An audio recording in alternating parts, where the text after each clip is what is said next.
안녕하세요. 오늘도 사연살롱을 찾아주셔서 감사합니다. 40대 후반의 여성이에요. 저는 정말 어려운 집안에서 자랐어요. 다른 아이들처럼 학원도 다니지 못했죠. 그러다 보니 자연히 또래 아이들과 어울릴 시간이 별로 없었고 집에서 혼자 노는 시간이 많았어요. 언젠가 엄마가 마론 인형을 하나 어디서 얻어다 주셨는데 그 인형이 얼마나 소중했는지 매일 끼고 살았어요. 부모님이 일을 나가고 혼자 있을 때는 인형을 맞은편 상위에 앉혀놓고 밥을 먹기도 했어요. 인형은 제게 제일 좋은 친구였어요.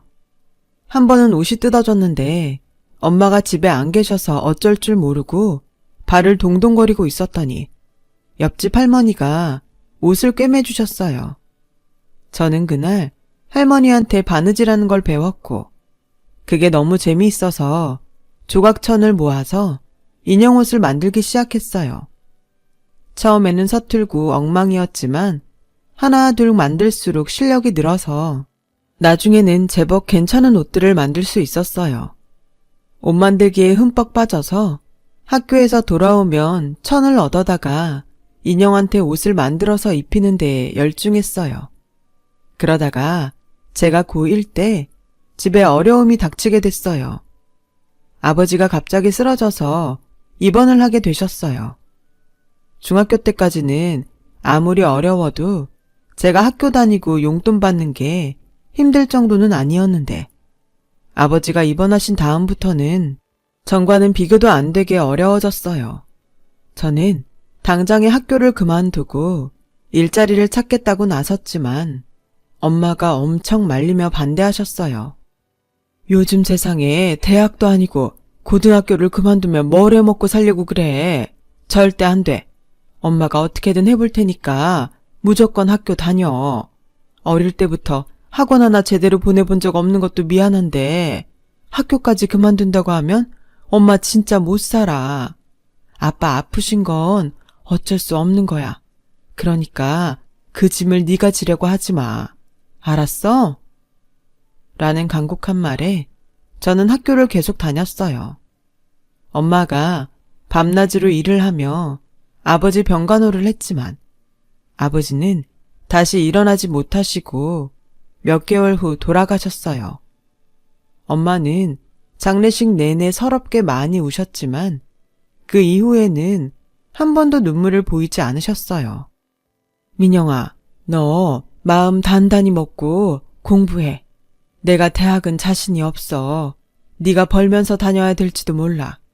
그래도 어떻게든 고등학교는 끝내게 해줄 거야. 절대 다른 마음 먹지 말고 학교 다녀야 돼. 사실 아버지 병원비 때문에 집에 빚이 많아서 저는 정말 학교를 관둘 생각을 하고 있었어요. 엄마가 그걸 눈치채셨는지 몇 번이고 다짐을 받으시더라고요. 그 이후 엄마는 악착같이 일을 하셨어요. 저도 엄마 뜻에 따라 학교를 열심히 다녔어요. 공부를 잘하는 편은 아니었지만 그래도 중상위권은 됐어요. 하지만 어정쩡한 대학을 가는 건 아니다 싶더라고요. 저는 하루라도 빨리 돈을 벌어서 엄마의 부담을 덜어드리고 싶었거든요. 그래서 고등학교를 졸업하고 바로 동대문 시장 안에서 수선을 주로 하는 의상실에 취직을 했어요. 워낙 옷 만드는 걸 좋아해서 그쪽 일이 하고 싶었고 잘할 수 있을 거라는 자신도 있었어요. 저는 옷을 수선하거나 예전 옷을 요즘 스타일로 고치는 걸 배웠어요. 인형 옷만 만들다가 진짜 사람들이 입는 옷을 만드니까 어려운 점도 있었고 새로 배우는 것도 많았어요.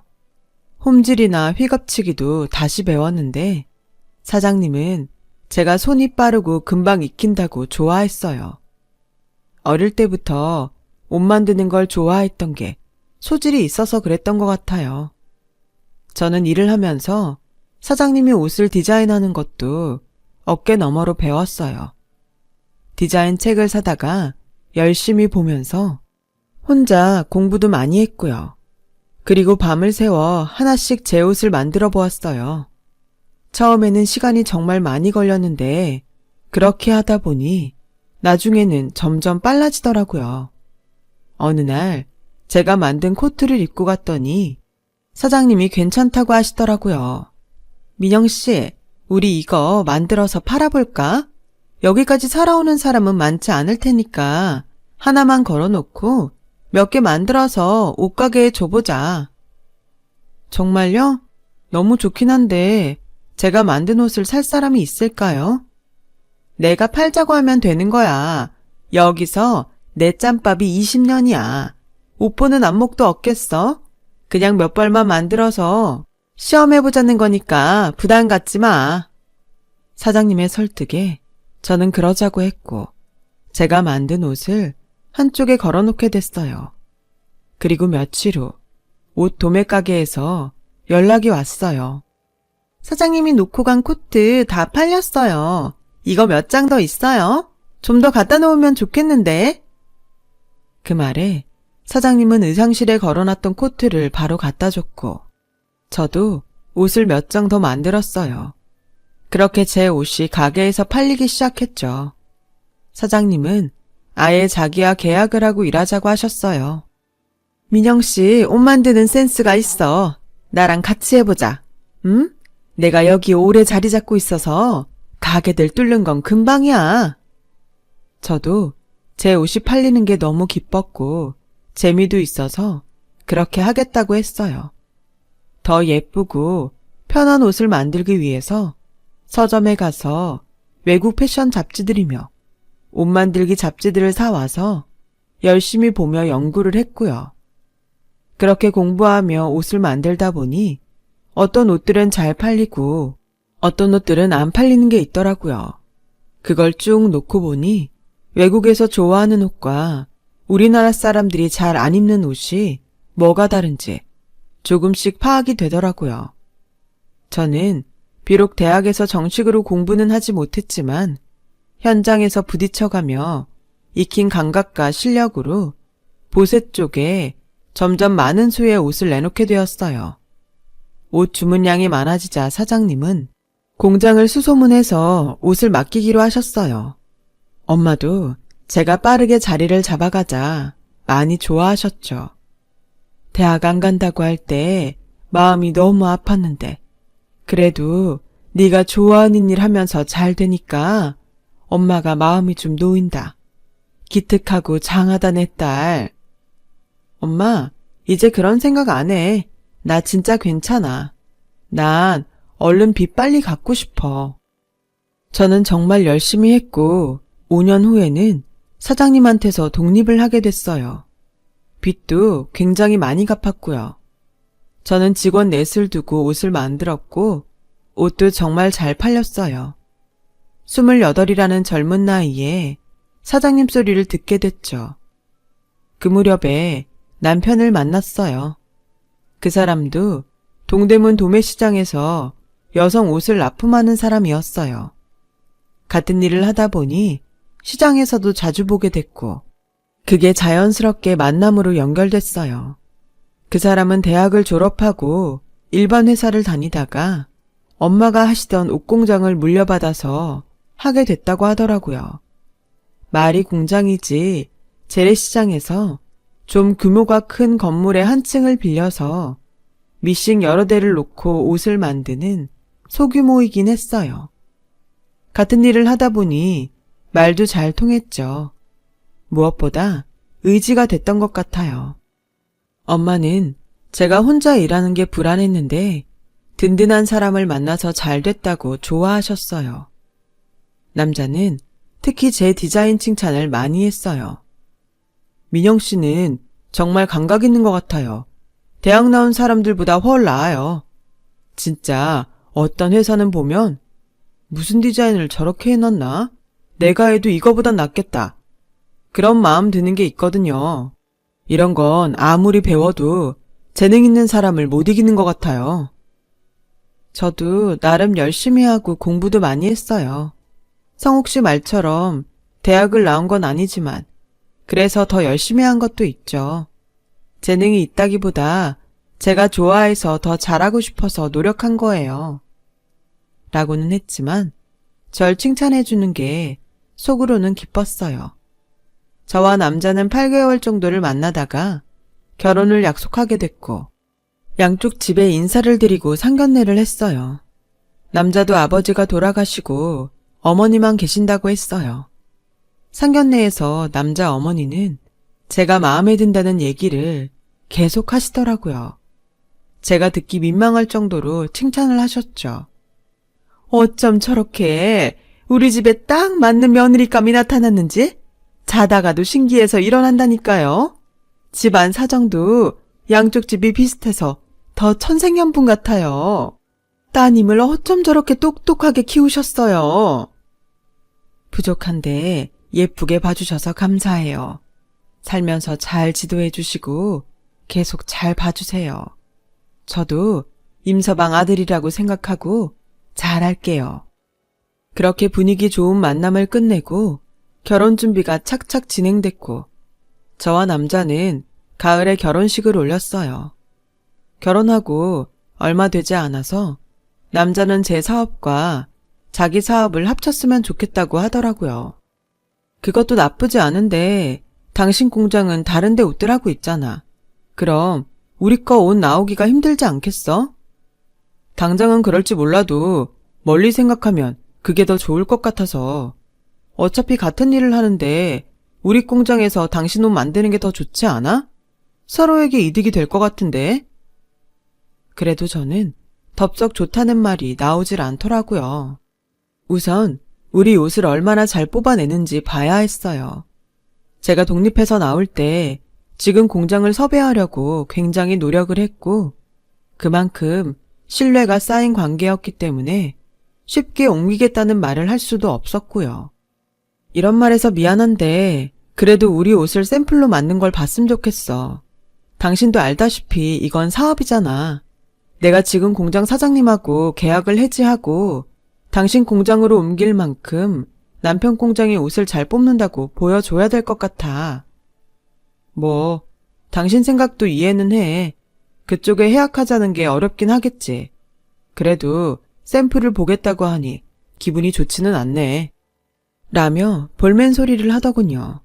사실 남편 공장은 규모도 작았고 저희는 옷을 한 번에 많이 뽑아내야 되는데 그런 많은 양을 해보지 않았을 게 분명했어요. 저는 저대로 사업 내기니까 확실히 하자는 건데 그걸 서운해하는 남편이 좀 이해가 되지 않았어요. 남편은 이 일을 시어머니한테 얘기했고 시어머니는 바로 저한테 집으로 오라고 하시더라고요. 너 부부가 뭐니? 일심동체라고 하잖아. 결혼을 했으면 당연히 남편 공장으로 옮겨야 되는 거 아니니? 뭐? 샘플을 만들라고? 나 참 기가 막혀서? 우리 성욱이네. 니네 같은데 옷 샘플이나 만들어야 되는 그런 공장 아니야. 내가 그 공장을 어떻게 키워서 물려줬는데? 지금 그거 너 나도 모욕하는 거야? 어머니, 그 뜻이 아니고요. 저도 계약한 공장 사장님한테 명분이 있어야 되잖아요. 그리고 성욱 씨 공장이 저희처럼 한 디자인 많이 뽑는 거 안 해본 거 사실이라서 저로서는 확인이 필요해요. 어머, 얘 말하는 것 좀 봐. 그러니까 전에 공장에 보여준다는 것도 말뿐인 거고 결국 네 마음에 들어야 된다 그 소리 아니야. 얘가 진짜 우리를 뭘로 보고 이런 말을 하는지 모르겠네. 막말로 네가 정식으로 디자인을 배웠어? 의상학과를 나왔어? 시장 바닥에서 주먹구구식으로 배운 주제에 누굴 가르치려고 들어? 이래봬도 나 젊을 때엔 한가닥 하던 양장학원 출신이야. 이거 왜 이래? 성욱이는 경영학과 나와서 의상도 따로 공부했다. 객관적으로 봐도 누가 더 잘하겠니? 안 그래? 라며 저한테 모멸감을 주는 말도 서슴지 않았고 그날 이후로 남편도 시어머니도 저를 없는 사람 취급했어요. 저는 결국 남편 뜻대로 해주겠다고 했어요. 결혼한 지 얼마 안 돼서 더는 싸우고 싶지 않았거든요. 남편과 시어머니는 신이 나서 공장 이름도 제 브랜드 이름으로 바꾸고 본격적으로 저희 옷을 만들기 시작했어요. 한 가지 디자인을 여러 사이즈로 대량 생산하는 걸 안 해봤던지라 공장 사람들이 힘들어하는 게 보였지만 차츰 적응을 하더라고요. 저는 거의 매일 2시간 정도밖에 못 자고 일일이 옷을 검수했어요. 그렇지 않으면 잘못 나온 옷들이 꽤 있어서 안 되겠더라고요. 점차 사람들도 적응을 많이 하고 옷도 잘못 만드는 일이 거의 줄어들자 남편은 사람이 더 필요하다면서 회사 직원들을 늘렸어요. 그건 그럴 수 있다 싶었어요. 하지만 전 아무래도 대량 생산이 가능한 공장에서 하는 게 더 낫다는 생각은 변함이 없었어요. 물론 자동화 시스템 공장에서 부분 만들어 오는 게 많았지만 남편 공장이 다 소화하기는 버거워 보였거든요. 이런 얘기를 다시 해야겠다고 생각하고 있는데 남편이 점점 집에 잘 안 들어오더라고요. 매일 야근해야 된다고 하거나 바쁜 일이 있다고 하는데 제가 공장 스케줄을 뻔히 다 아는데 좀 이상하다 싶었어요. 그러다가 청천벽력 같은 소식을 들었어요. 남편이 제 브랜드를 자기 이름으로 상표 등록했다는 결정서가 집에 온 거예요. 저는 너무 놀라서 바로 공장으로 갔지만 남편을 만날 수 없었어요. 사람들이 저를 사무실에도 들여보내주질 않았거든요. 그제야 둘러보니 디자인팀에 사람이 둘이나 앉아있더라고요. 사람을 뽑는다는 게 공장 일을 할 사람만 말한 게 아니었던 거예요. 저도 상표를 등록해야 된다는 건 알고 있었지만 솔직히 제가 보세 옷을 만들고 주로 도매상에 넘기다 보니 상표가 크게 중요하다고 생각하지 않았어요. 남편은 제 브랜드를 찾는 단골들이 꽤 있다는 걸 알고 자기 이름으로 상표를 등록하고 대학가에 가게까지 계약했더라고요.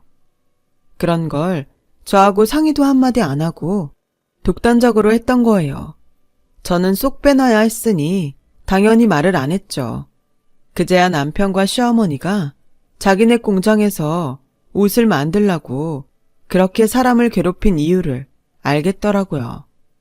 남편과 연락이 되지 않아서 시어머니에게 연락을 해봤지만 역시나 받지 않더군요. 앉아서 당할 수만은 없다는 생각에 시댁으로 찾아갔어요. 근데 남편이 어떤 여자와 같이 나오고 뒤에 시어머니도 나오더라고요. 남편과 여자는 바로 같이 차를 타고 떠났고 시어머니는 다시 집으로 들어갔어요. 저는 얼른 뛰어가서 대문을 붙잡았어요. 어머 깜짝이야. 왜 이러니 너? 무슨 일이라도 있어? 사람 놀랐잖아. 어머니, 저 사람이랑 같이 가는 여자 누구예요? 그리고 어머니도 제 브랜드 남편이 자기 이름으로 등록한 거 아셨죠? 어떻게 저한테 한마디도 안 하실 수 있어요? 저분은 이제 우리가 회사 모양을 갖춰야 되니까 투자해 줄 뿐이야. 젊은 나이에 어찌나 능력이 좋은지 아주 자금력이 말도 못하겠더라. 그래서 내가 집으로 초대 좀 하라고 했어. 잘 부탁드린다고 하려고. 너 네 브랜드 성욱이가 등록한 게 그렇게 문제냐? 이러니까 우리가 너한테 말을 안 한 거야. 전에 공장 옮길 때도 너 얼마나 부정적이었니? 그런 식으로 하면 일을 하려고 해도 안 돼. 알아? 라더니 그대로 대문을 쾅 닫고 들어가 버렸어요.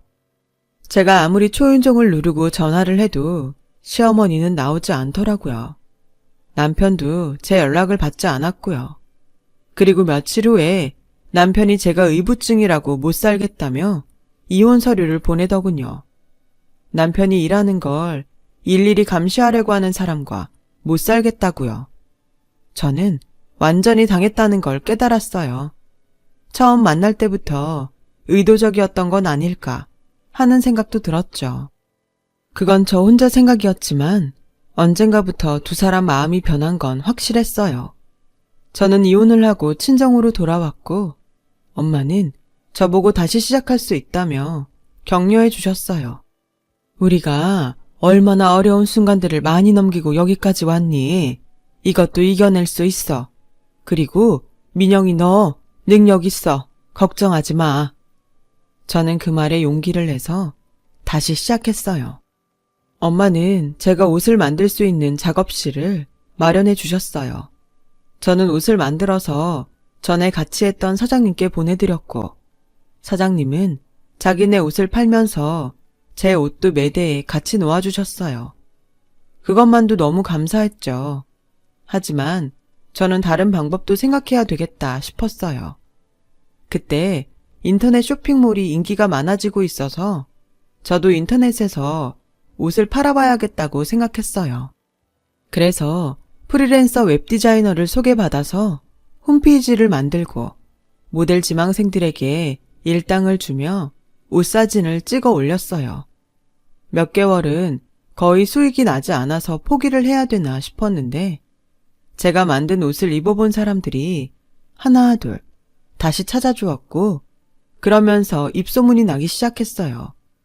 저는 더 공격적으로 여기저기 온라인 마케팅을 했습니다. 비용도 만만찮게 썼었죠. 혼자 밤을 새가며 일을 했어요. 그러다가 어떤 사람이 블로그에 제가 만든 옷을 입고 올렸는데 그게 반응이 좋아서 더 많은 사람들이 쇼핑몰에 가입을 했죠. 그렇게 쇼핑몰은 인기가 많아졌고 저는 직원들을 고용해서 세계적으로 운영을 해나갔어요. 저희 쇼핑몰에서 액세서리와 구두를 팔고 싶다는 동대문 도매상분들이 있어서 그분들과도 계약을 맺었죠. 엄마 말씀대로 저는 다시 일어났어요. 이렇게 보면 금방 쑥쑥 큰 것 같지만 어려움도 있었고 혼자서 마음고생도 꽤 했어요. 전 남편에 대한 배신감도 컸죠. 그래도 모든 걸 다 이기고 또 해냈다는 사실이 너무 기뻤어요. 쇼핑몰이 안정적으로 접어들기까지 꽤 오랜 시간이 걸렸어요. 그러던 어느 날 엄마와 교회로 식사를 하러 갔는데 거기서 뜻밖의 사람을 만났어요. 전 남편이었는데 그 사람이 거기서 허드렛 일을 하고 있더라고요. 저는 알고도 못 본 척했지만 엄마는 너무 놀라서 아는 척을 하셨더라고요. 그 바람에 전 남편도 저와 엄마를 알아봤고 저희 쪽으로 오려고 하지 않더라고요. 그날은 그렇게 그냥 헤어졌어요. 저는 이게 어떻게 된 일인지 궁금해서 전 남편에 대해 알아봤죠. 그랬더니 1년 전에 회사가 부도나서 문을 닫았고 빚을 잔뜩 졌다는 거였어요. 투자를 했다던 여자는 남편과 결혼해서 살다가 회사가 위험해질 때쯤 속았다며 이혼 소송을 하고 자기 돈을 다 빼서 집을 나갔다고 하더군요. 한편으로는 쌤통이라는 생각도 들었지만 다른 한편으로는 씁쓸했어요. 제가 처음 만든 브랜드가 그렇게 사라졌으니까요. 그러고 보니 제 브랜드를 시장에서 못 본 지 꽤 되긴 했더라고요. 그동안 너무 바빠서 잘 모르고 있었던 거죠. 그런데 다음날 전 남편은 어떻게 알았는지 제 사무실로 찾아왔어요. 정말 오랜만이야. 잘 지내나 보네. 저기, 그때는 내가 생각이 짧았어. 당신하고 그렇게 헤어지는 게 아니었는데. 이런 말 정말 염치 없지만 우리 다시 합칠 수 있을까? 이번엔 실수하지 않을게. 실수라니. 무슨 실수요? 그거 다 계획적인 거였잖아요. 제가 바보도 아니고 한 번 속지 2번 속겠어요? 댁하고 더 이상 할 얘기 없으니까 나가주세요. 여기요. 모르는 사람 아무나 들여보내지 마세요. 이렇게 화만 내지 말고 내 얘기도 들어봐. 나도 그때는 잘해보자는 생각이었어. 근데 당신이 너무 사사건건 따지니까 일이 안 될 것 같았다고. 그 말이 지금 나한테 통할 것 같아? 난 이혼하고 시장에서 들은 말이 없는 줄 알아? 댁하고 댁 어머니가 상표 등록하고부터 마음 바뀌었다고 다들 그러더라. 모르는 사람이 없던데 나만 바보같이 모르고 있었던 거야. 그런데 나보고 다시 합치자고? 너 한 번만 더 그딴 소리 해봐. 사기죄로 고소할 거니까. 내가 못할 것 같아? 라고 소리 지르자 남편은 더 말을 못하고 가더라고요. 그런데 남편은 예전이나 지금이나 자기 엄마한테 시시콜콜 다 얘기하는 사람이더라고요. 다음에는 시어머니가 저를 찾아왔더군요. 아가, 그동안 잘 지냈니? 안사돈도 잘 계시고? 사는 게 바쁘다 보니 인사도 한번 못하고 이렇게 시간이 간지도 몰랐어. 할머니가 우리 엄마한테 왜 인사를 합니까? 그리고 누가 아가고 누가 안싸돈이에요. 이제 그런 사이 아니죠. 완전 남남이에요. 얘는 어떻게 사람관계가 그렇게 무자르듯 딱 잘라지니? 아무리 그래도 같이 지낸 정이 있잖아. 결혼하고 살 때도 저한테 자기네 공장으로 안 옮긴다고 막말 함부로 하던 사람이 그러니까 되게 어색하네요. 저 댁 아들하고 다시 안 합쳐요. 그러니까 그만 돌아가세요. 라고 하자 시어머니는 제 앞에 무릎을 꿇고 싹싹 빌더라고요. 정말 미안하다. 우리가 잘못했어. 한 번만 다시 생각해 볼 수 없겠니? 우리한테도 기회를 주려무나. 제가 이만큼이라도 성공하지 않았으면 댁들이 내 앞에 와서 그런 말을 했을까요? 아니죠.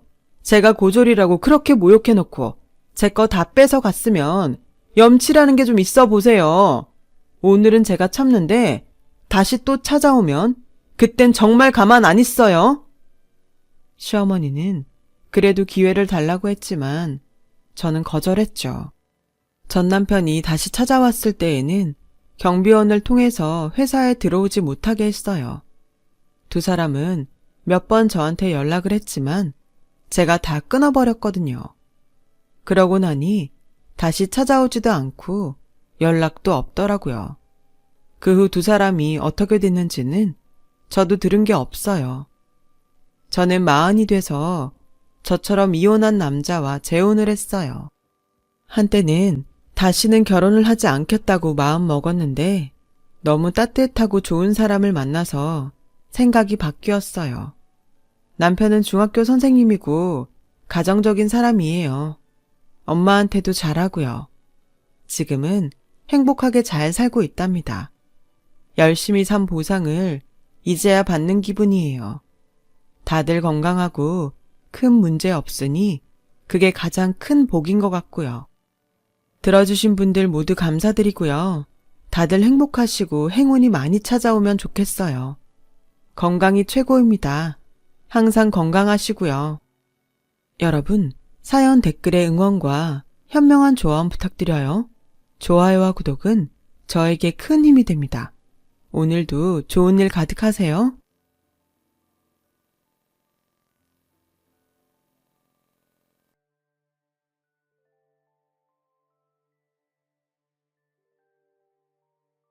안녕하세요. 오늘도 사연 살롱을 찾아주셔서 감사합니다.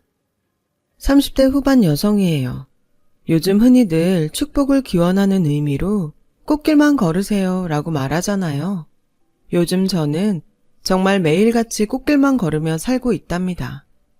제가 화원을 하고 있거든요. 불과 몇 년 전까지만 해도 저는 혈액암 말기로 3개월 시한부 판정을 받고 자포자기한 상태였어요. 그랬던 제가 이렇게 완치가 돼서 꽃길을 걷게 될 줄 누가 알았겠어요. 고생 끝에 낙이 온다고 그 말이 헛된 말은 아니었던 모양이에요.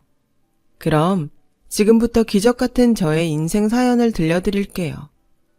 제 인생의 진로가 결정된 건 중3 여름이었어요. 새벽녘 화장실에 가려고 눈을 떴던 저는 모처럼 출근 준비를 하는 아빠와 마주치게 되었어요.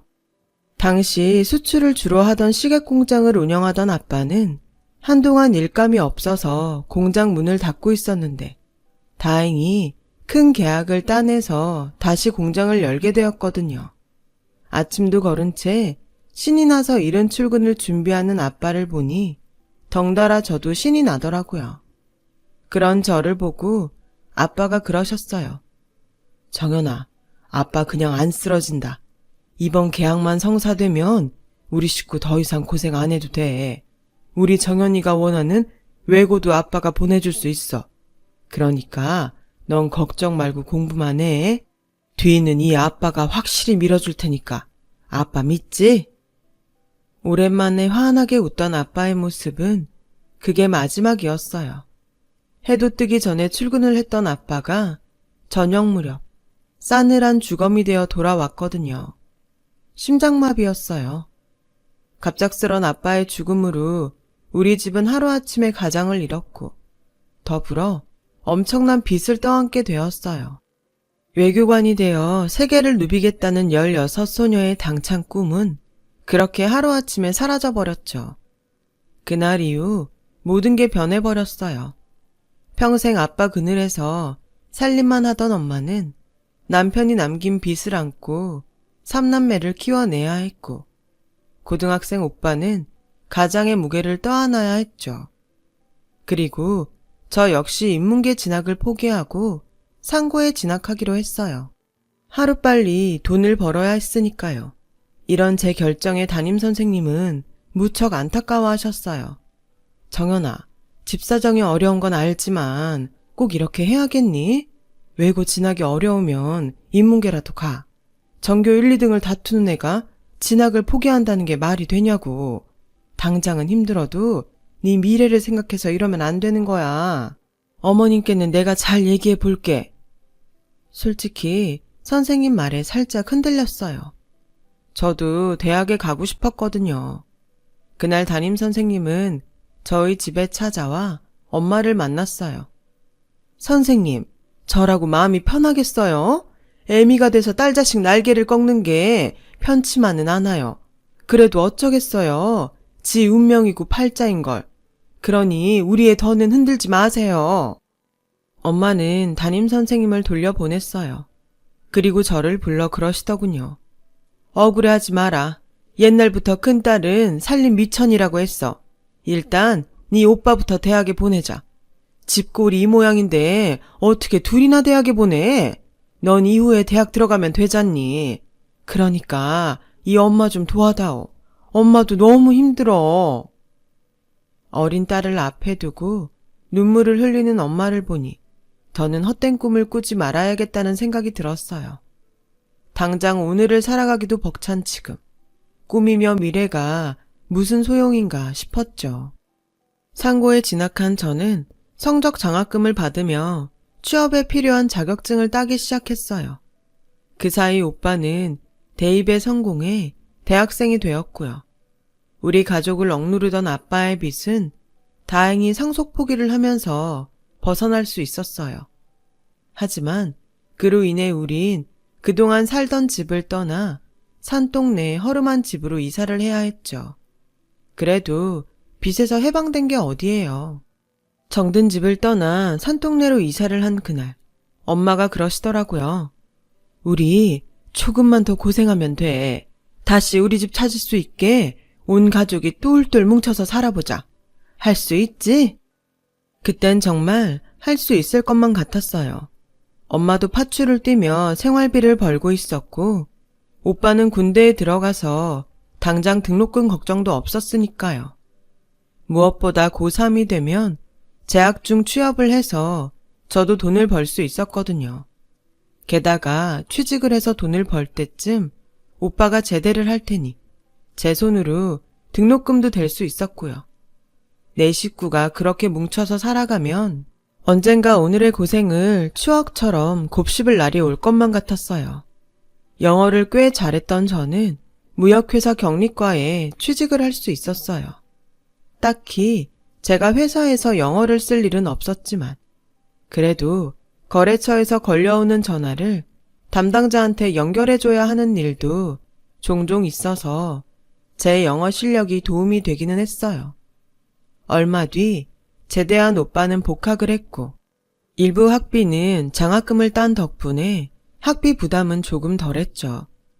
정연아, 장남으로서 너한테 면목이 없다. 대신 오빠가 취업만 하면 그땐 오빠가 너 대학 보내줄게. 사실 공부는 네가 나보다 잘했잖아. 그러니까 그때까지만 참고 버티자. 오빠는 동생이 번 돈으로 대학에 다니는 걸 미안해했어요. 그 마음은 표정에 고스란히 묻어났죠. 그렇게 3년 뒤 오빠는 졸업 후 바로 대기업에 취직을 했고 드디어 저도 오빠 등록금 마련해서 해방이 됐어요. 이제야 숨 쉴 틈이 생겼구나 했는데 글쎄 여동생이 사고를 쳤지 뭐예요. 뭐? 임신? 너 미친 거 아니야? 도대체 누구야? 널 그렇게 만든 게 누구냐고. 수능 시험을 마치고 집 근처 패밀리 레스토랑에서 알바를 하던 여동생이 느닷없이 임신을 했다며 울먹였어요. 엄마랑 오빠가 알면 자긴 죽는다며 어찌나 울어대는지 정신이 없었죠. 근데 언니, 나 그 사람 많이 사랑해. 그 남자랑 살고 싶어. 언니가 도와줘. 고작 19살밖에 안 된 동생이 무려 17살 차이나 나는 점장과 결혼을 하겠다는데 정말 기가 막혔죠. 게다가 남자가 벌어놓은 돈도 없고 신혼도 월세 원룸에서 시작하겠다니 언니로서 억장이 무너지더라고요. 그렇다고 무작정 반대만 할 수도 없었어요. 여동생의 결심이 확고해서 여차하면 남자랑 야반 도주라도 벌일 각오였으니까요. 결국 제가 나서서 엄마랑 오빠한테 상황을 설명했어요.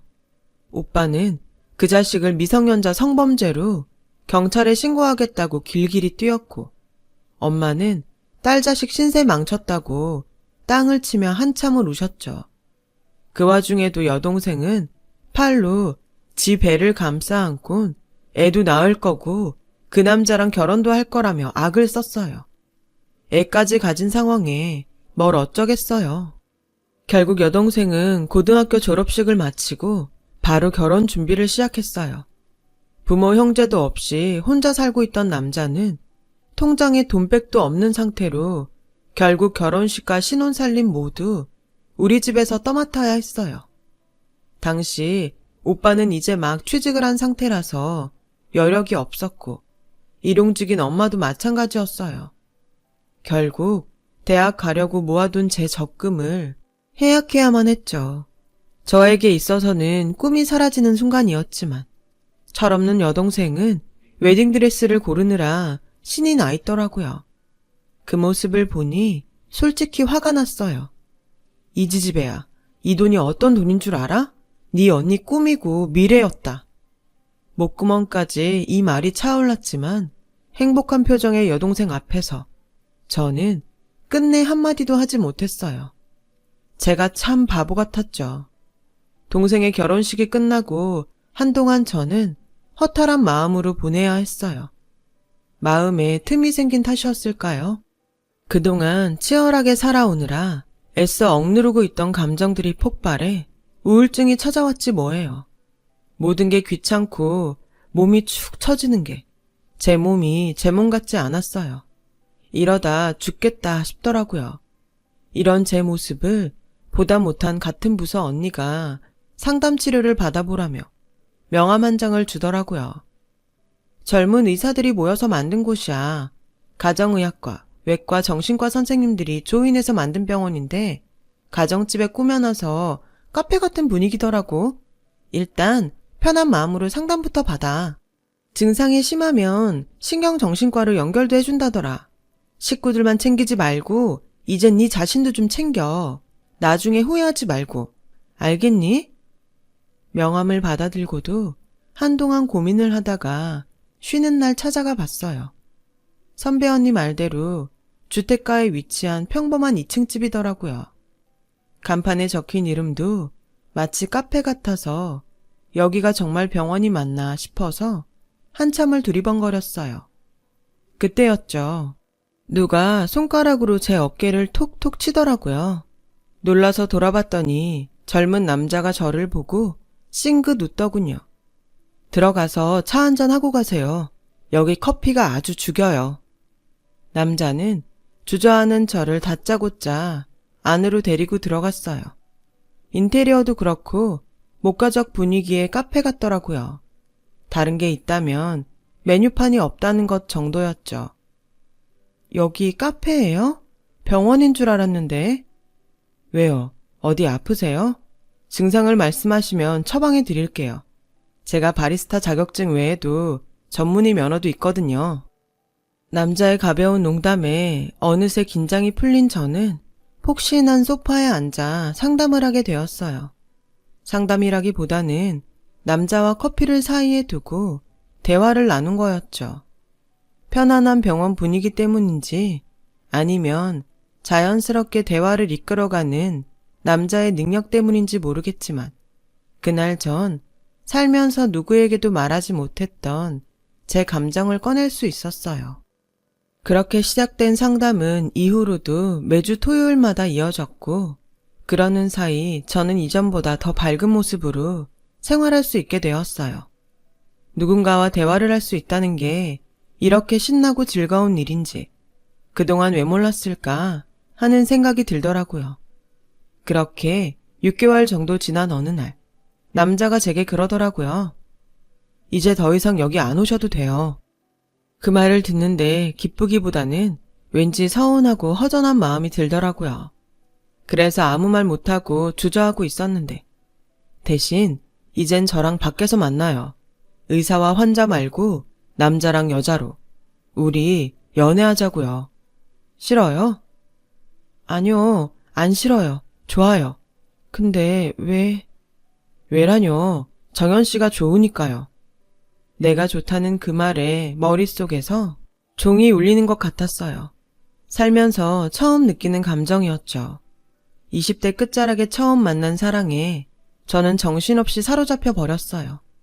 그리고 정신을 차렸을 땐 이 사람 없는 인생은 생각조차 할 수 없을 것만 같았죠. 내가 번 돈으로 나를 빛내줄 옷을 사고, 샵에서 난생 처음 펌도 했어요. 가족이 아닌 오직 날 위해서요. 그동안 내가 번 돈으로 밑빠진 독을 채우느라 경험하지 못했던 것들을 이 남자로 인해 할 수 있었어요. 이제야 좀 사는 게 사는 것 같았어요. 그렇게 행복한 날들이 이어졌고 남자로부터 청혼을 받았어요. 근데 막상 청혼을 받고 보니 걱정이 앞서더라고요. 의사랑 결혼하려면 열쇠는 몇 개는 준비해야 한다는 둥 말들이 많았으니까요. 열쇠? 열쇠는 뭐 하려고? 설마 촌스럽게 아파트에 수입차, 병원까지 혼수를 해오려는 건 아니지? 어쩌냐? 안타깝게도 우리 부모님은 공짜라면 질색을 하는 분들이거든. 그러니까 쓸데없는 걱정하지 마.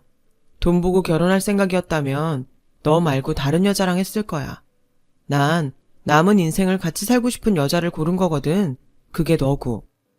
제 사정을 누구보다 잘 아는 그는 최대한 부담을 주지 않으려고 했어요. 그래도 결혼이 어디 상대의 배려만으로 가능한 일인가요? 많지는 않지만 그동안 새로 부어온 적금도 있고 투잡을 뛰면서 틈틈이 모아둔 비상금도 조금 있어서 혼수 정도는 가까스로 준비할 수 있겠다 생각했어요. 그래서 일단 엄마한테 얘기를 해두려고 했어요. 그런데 마침 잘 왔다. 너 돈 좀 있지?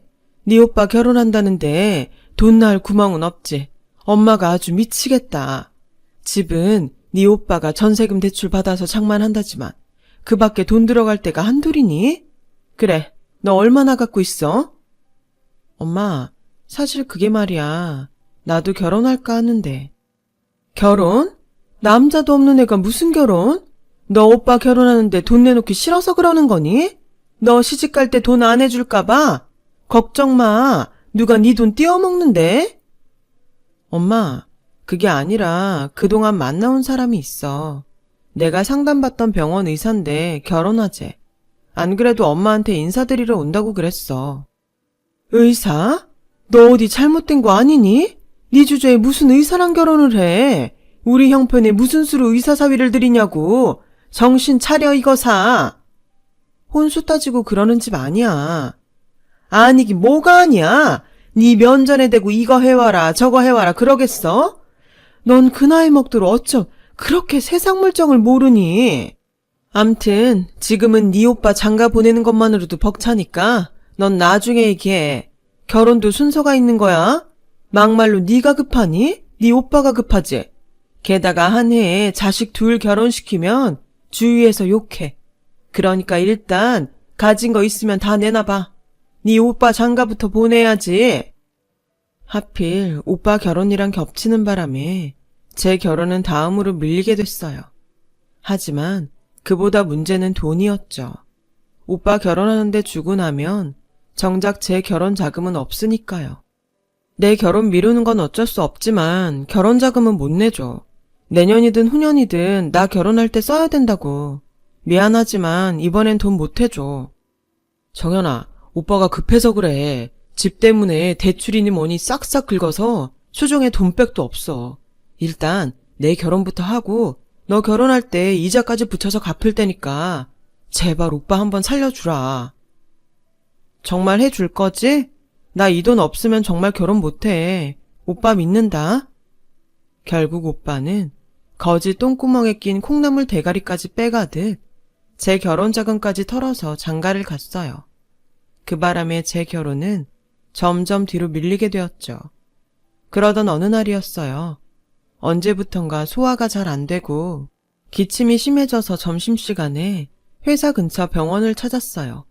그런데 평소 빈혈도 심하고 피부에 자주 멍이 들었다고요?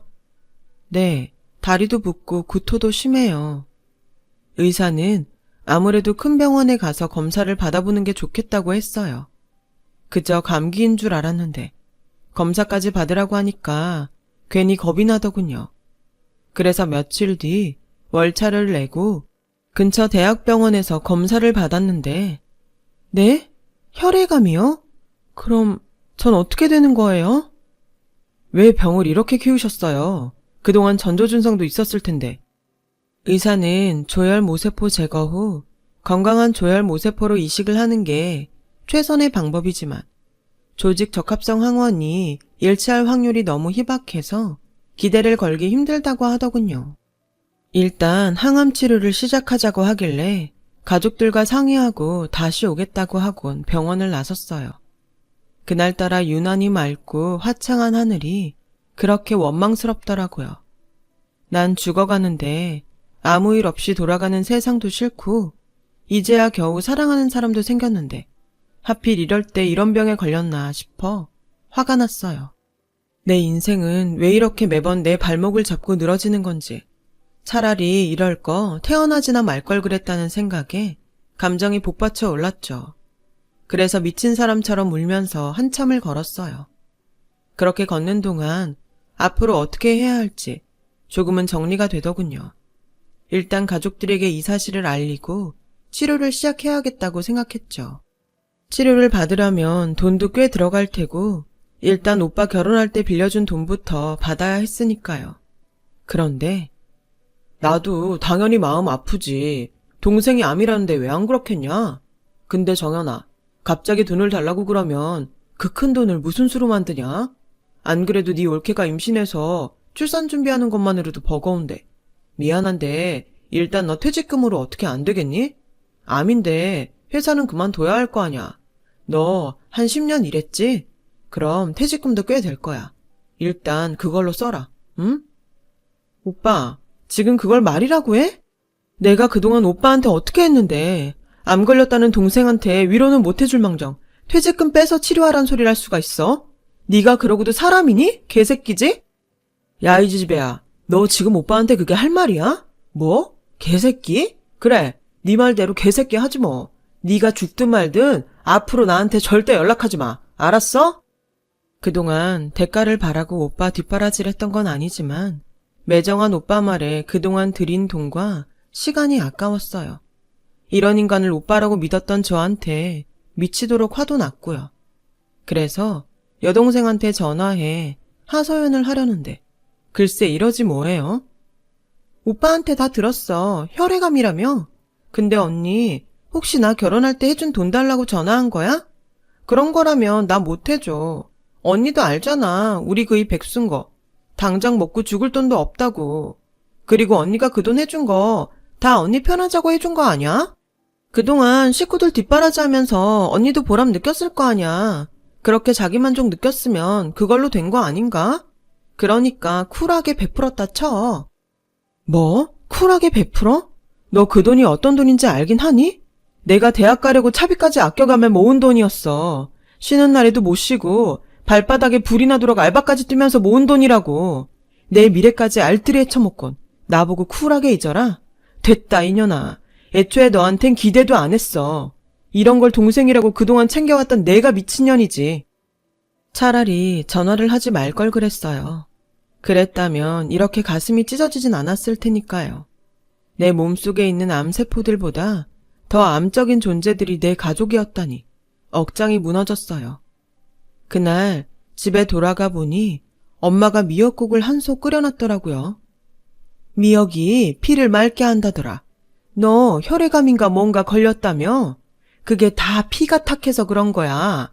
엄마가 한 솥 끓여놨으니까 이거 다 먹고 훌훌 털고 일어나라. 네가 그동안 우리 집 위해 희생한 거 엄마가 왜 모르겠니? 그래도 정연아, 형제들한테 해준 거 돌려받겠다고 생각하면 못 써. 네 오빠가 오죽하면 그 돈 못 해준다 그랬겠니? 네가 이해 좀 해라. 일단 오빠 말대로 퇴직금 받아서 그 돈으로 치료해. 요즘엔 요양병원들이 그렇게 시설이 잘 돼 있다더라. 늙은 애미 수발받을 생각 말고 거기 들어가서 치료해. 그게 너도 편하지 않겠니? 엄마, 결국 이거였어? 병든 딸 병수발 못 해주겠으니 아프면 요양병원 들어가라고? 오빠한테 빌려준 돈도 포기하고 동생한테 해준 돈도 포기하고 네 힘으로 동구해서 투병하라고? 어떻게 다들 이러냐? 내가 그동안 짐승들이랑 살았네. 인간이라면 어떻게 이럴 수가 있겠어? 그래, 엄마 소원대로 내가 사라질게. 이 집에서 내 발로 나가주겠다고. 더 이상 쓸모 없어지자 가족들한테 팽당한 저는 그 길로 남자친구를 찾아갔어요. 얼굴을 보자마자 눈물이 흘러서 급기야 엉엉 울고 말았죠. 제 상황을 전해들은 남자친구는 일단 자기 집에서 지내라고 했어요. 그리곤 대형 병원과 연계가 되어 있어서 치료와 치유를 같이 할 수 있는 요양병원을 알아봐 주었어요. 자연 속에서 지낼 수 있는 곳이라서 저처럼 마음의 상처를 입은 사람들에겐 제격인 곳이었죠. 남자친구는 매주 찾아갈 테니 마음 놓고 치료에만 집중하라고 하더군요. 그렇게 요양원에 들어온 저는 한동안 침대에만 누워 지냈어요. 가족들한테 배신당하고 마음이 어지러운데 멋진 경치가 무슨 소용이겠어요. 살고 싶은 의욕도 없고 살아야 할 이유도 못 느끼는데요. 그런데 그런 제게 매일 찾아와 말을 걸어준 사람이 있었어요. 바로 옆 병실 아주머니였죠. 경기도 어디에서 화원을 한다는 아주머니는 병원 화단에 있는 꽃들을 직접 가꾸고 계셨어요. 아주머니는 매일같이 제 병실에 와선 그 꽃 얘기를 해주곤 하셨죠. 꽃말이며 꽃에 얽힌 전설이며 꽃을 관리하는 방법까지 세세하게요.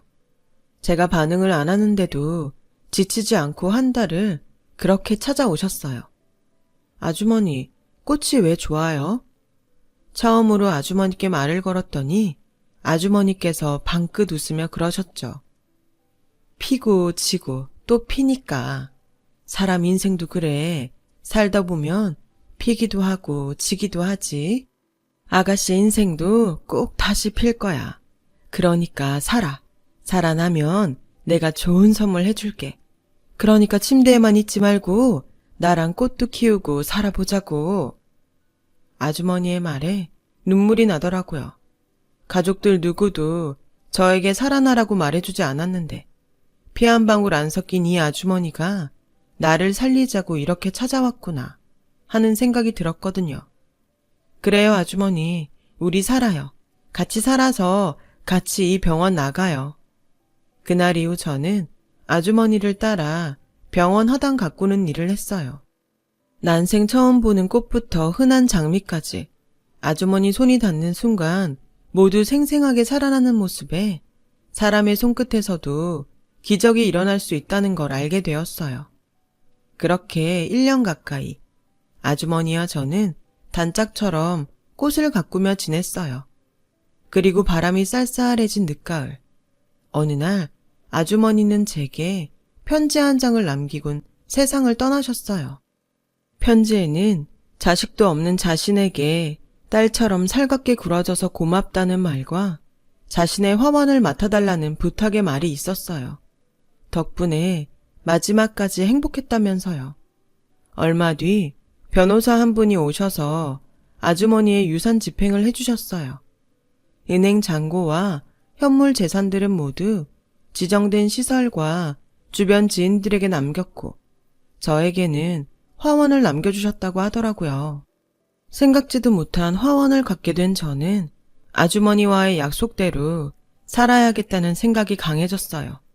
그래서 아주머니의 화원을 지키고 손수 꽃을 키우겠다는 꿈도 생겼죠. 그래서 면회온 남자친구한테 부탁해 화훼 관련 책들을 보내달라고 했어요. 아주머니한테 말로 들었던 것들을 떠올리며 꽃에 빠져 살았어요. 그리고 1년 뒤, 저는 드디어 완치 판정을 받을 수 있었어요. 퇴원 후 남자친구와 함께 지내게 된 저는 아주머니로부터 받은 화원에 찾아가 보았어요. 생각했던 것보다 규모가 너무 커서 이런 걸 내가 받아도 되나? 덜컥 겁이 나더라고요. 화원 안의 꽃들은 아주머니한테 부탁을 받은 분들이 그동안 관리를 하셨더라고요.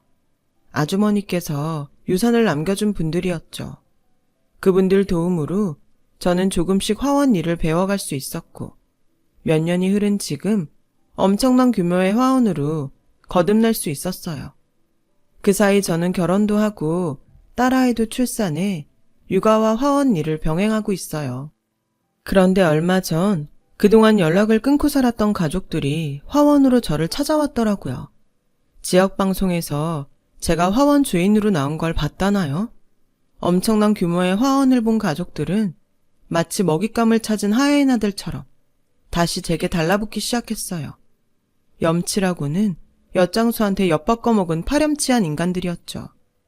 엄마는 또다시 가족 타령을 해대며 나이 드니 아들보다 딸이라며 이제 병도 다 나았으니 엄마랑 같이 살자고 하더라고요.